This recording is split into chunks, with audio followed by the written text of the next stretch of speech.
Selamat pagi, apa kabar Anda pemirsa? Berjumpa lagi dalam Berita Mataram hari ini.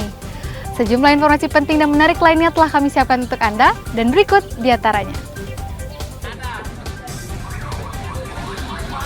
Diduga kurang berhati-hati saat menuang bensin, sebuah toko pupuk di Lombok Timur ludes terbakar. Seorang karyawan terluka bakar.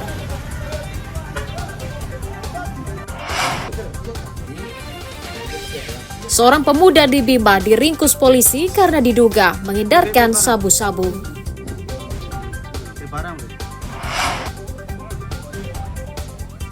Hembusan angin kencang di Lombok Barat menumbangkan puluhan pohon perindang dan merusak atap toko milik warga. Bersama saya Listia Widya, inilah Berita Mataram selengkapnya.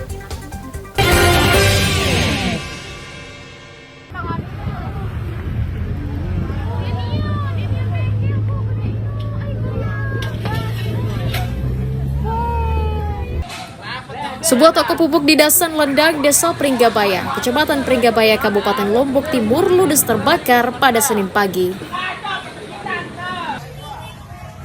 Banyaknya pupuk dan obat-obatan kimia di dalam toko membuat kobaran api dengan cepat membesar dan menghanguskan seluruh bangunan toko dan isinya.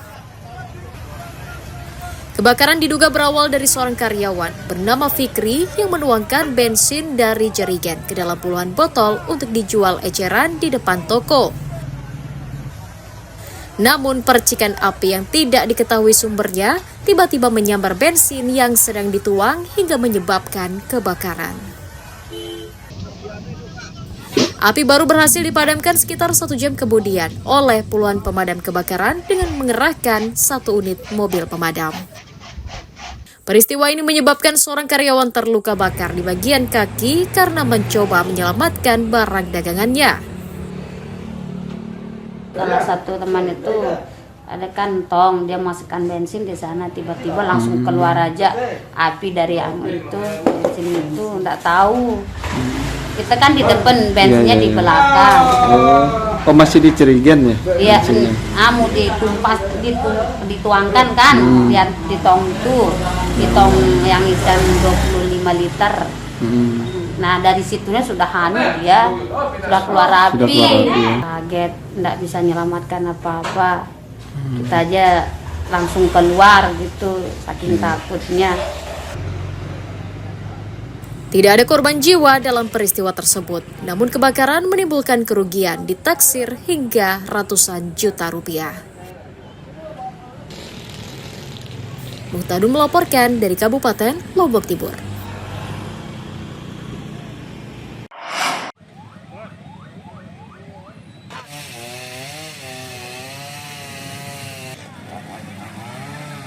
Angin kencang dan hujan deras menumbangkan sejumlah pohon perindang di sejumlah ruas jalan protokol di Kabupaten Lombok Barat pada Minggu petang. Salah satunya di Jalan Tuan Guru Haji Abdul Karim, Dusun Gresik, Desa Gelogor, Kecamatan Kediri.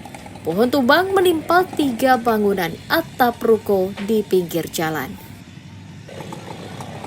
Pohon tumbang juga melintang di jalan raya hingga sempat memacetkan arus lalu lintas hingga 1 km.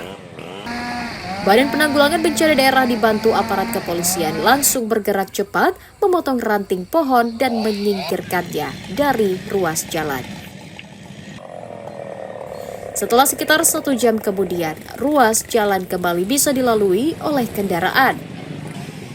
Warga menyatakan pohon-pohon bertumbangan saat hujan deras dan angin kencang melanda wilayah tersebut. Tapi pas lagi besarnya hujan itu dan keadaan di jalannya agak sepi, terus pohon yang besar tiba-tiba tumbang. Alhamdulillah lah tidak terjadi kecelakaan lalu lintas, lagi sepi lah begitu. Alhamdulillah setelah itu dari pihak kepolisian cepat menanggulangi. Alhamdulillah dalam waktu kurang lebih setengah jam lalu lintas jalan normal. Pohon tumbangnya karena pohonnya udah mati sebelah, terkena angin, mungkin langsung jatuh menimpa sebuah ruko yang ada di samping kiri kami.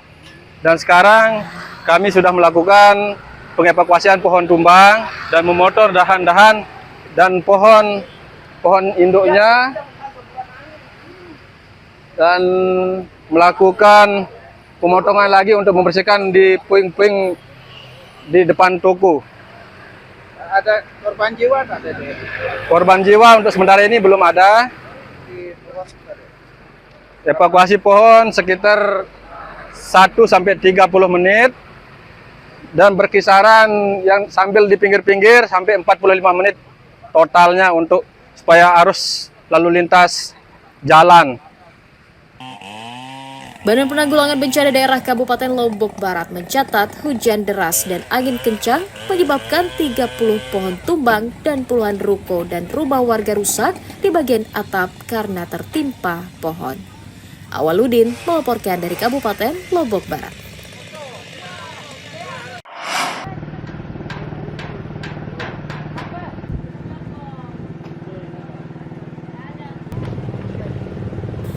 Memasuki musim penghujan, Badan Penanggulangan Bencana Daerah BPBD Nusa Tenggara Barat tetap mendistribusikan air bersih ke wilayah terdampak kekeringan. Hal itu karena belum meratanya hujan di sejumlah wilayah dan masih adanya permintaan air bersih dari masyarakat terdampak. BPBD mencatat ratusan ribu warga di 277 desa di 72 kecamatan di 9 kabupaten kota mengalami krisis air bersih. Kekeringan juga menyebabkan ratusan hektar lahan pertanian tidak bisa digarap karena kekurangan air. Kekeringan itu kan, tadi kan saya sampaikan ada 2 jenis ya. Satu kekeringan air permukaan, yang kaitannya untuk air irigasi. Nah itu ya, mungkin sekarang karena air hujan, sehingga untuk air irigasi masih bisa air untuk tanaman apa segala masih bisa lah. Menurut BMKG sekarang ini masih curah hujan kita 50 mm untuk 1 bulan, per 3 bulan. Jadi belum kita mencapai per 1 bulan, belum kita mencapai ke puncak curah hujan. Ya. Nah setelah itu adalah kekeringan yang air bersih. Sektor air bersih ini yang masih kita bukan berarti sekarang hujan terus besok pagi air sumur kita langsung meluap, enggak ada juga. Untuk mengoptimalkan penanganan dampak kekeringan, BPBD NTB juga masih belum mencabut status darurat kekeringan karena puncak musim penghujan diperkirakan mundur hingga bulan Desember mendatang. Dari Kota Mataram, Emi Kusuma melaporkan.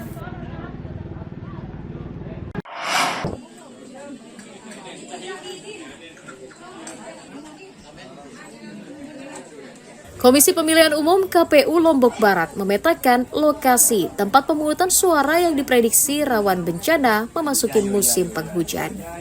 Dari hasil evaluasi sementara, dari 10 kecamatan tempat pemungutan suara, sejumlah TPS di Kecamatan Batu Layar masuk dalam kategori rawan bencana karena berada di perbukitan. Mengantisipasi kemungkinan terganggunya pemungutan suara akibat musim hujan, KPU telah berkoordinasi dengan pemerintah desa dan panitia penyelenggara agar selektif menentukan lokasi pembangunan TPS. KPU juga menjamin seluruh logistik tetap aman tiba di TPS dengan pengamanan ekstra agar tidak basah saat berada di lokasi. Layak dan dilengkapi dengan prasarana yang bisa terhindar dari kendala-kendala cuaca. Jadi tidak cukup hanya menggunakan terpal, tapi juga perlu barangkali pembuatan TPS yang dari segi kelayakannya misalnya tiangnya lebih kokoh dan kalau mungkin menggunakan seperti tempat-tempat gudang, tempat-tempat yang sudah ada atapnya gimana kira-kira? Yang penting karena ini hujan, musim hujan tentu saja Pembangunan TPS tidak bisa kita tidak pakai atap. Sementara pihak kecamatan telah memperkuat mitigasi bencana ke seluruh pemerintah desa dan petugas TPS untuk mengurangi risiko bencana saat pencoblosan. Ada beberapa titik memang yang lokasi TPS-nya itu secara geografisnya memang rawan. Karena di daerah pegunungan, ada 4 dusun di Batu Layar Rindu, ada 1 dusun di Batu Layar Barat, ada juga 1 dusun di Pusuk, di Kedondong Atas. Di Batu Layar Barat itu ada Pak Lombok, terus ada yang kita coba menempatkan posisi TPS itu yang benar-benar bisa terjangkau oleh masyarakat. Karena kita takutnya ini kalau TPS-nya terlalu jauh, antusias masyarakat untuk datang ke TPS itu nanti bisa berkurang. KPU Lombok Barat mencatat dari total 991 tempat pemungutan suara, sebanyak 74 TPS berada di Kecamatan Batu Layar, dengan jumlah pemilih mencapai 38.094 orang. Hairul Amri melaporkan dari Kabupaten Lombok Barat.